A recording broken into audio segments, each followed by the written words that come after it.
eyebrows pull together as I took the letter from his hand. "He sent you this?" "Left it for me," Mikhail corrects. "I found it pinned to my front door." My heart sputters in my chest.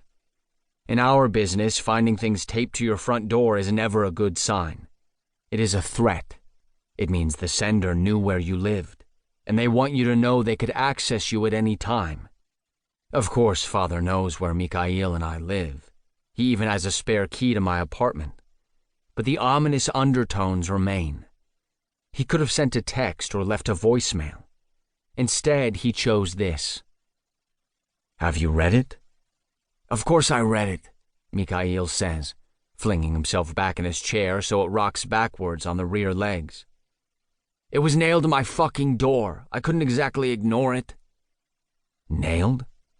I lift the flap, noticing the jagged tear where Mikhail had torn it open, and for the first time the hole in the center. It really had been hammered in. Mikhail says nothing as I read the familiar spiky scrawl. "Mikhail, my grace is running out. I will not allow you to be an embarrassment to this family. Fail me again, and you will be out of our business for good. Vlad." "Signed Vlad," Mikhail says hollowly, his top lip pulled back in a snarl. "Like he doesn't want to consider himself my father anymore. Can you believe it?" Truthfully, I can, though I won't tell Mikhail that. Our father has always preferred Mikhail. He has a soft spot in his hard heart for his eldest son, for the man who will one day take over his business.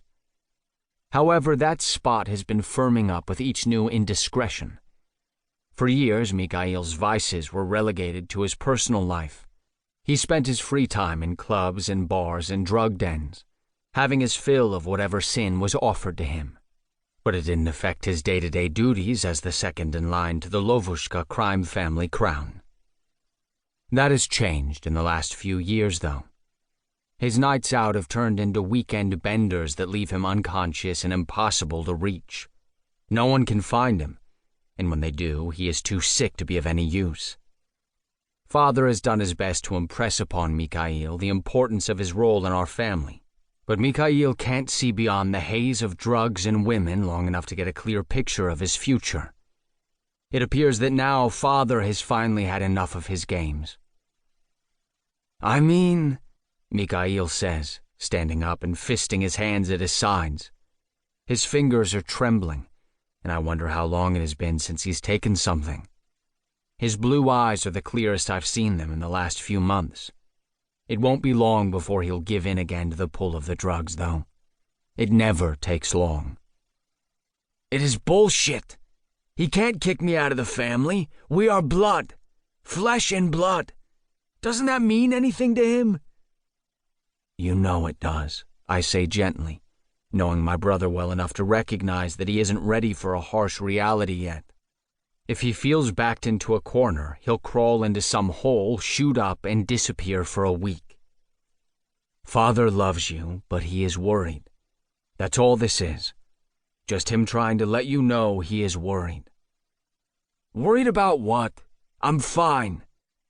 He reaches out to run a finger along a book on my shelf, but when he realizes how badly it is shaking, he tucks the finger back against his palm and lowers his hand. "Your hands are shaking," I say, "and this is the first time I've seen you in 4 days. I'm not sure I'd classify that as being fine." He spins around, and his face is red. I can't tell whether it is heated with shame or anger. "You were in your office past midnight. Again. Are you fine, Aleksandr?"